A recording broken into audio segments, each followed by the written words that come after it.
Hi guys, welcome back to our channel TechUp.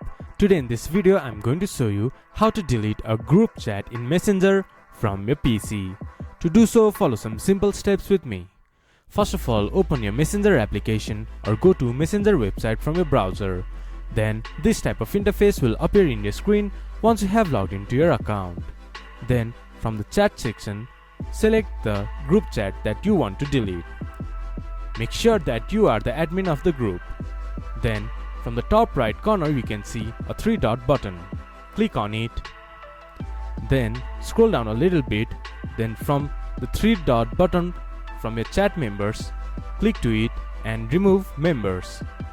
Remove all the members. After removing all the members, click to the 3-dot button in the side of the. After removing all the members, hover your mouse to the chat section and click to the 3-dot button.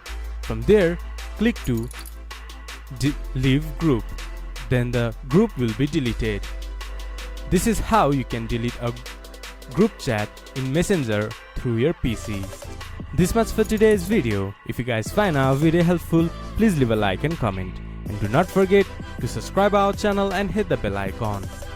I'll see you guys again in our next video. Thank you for watching.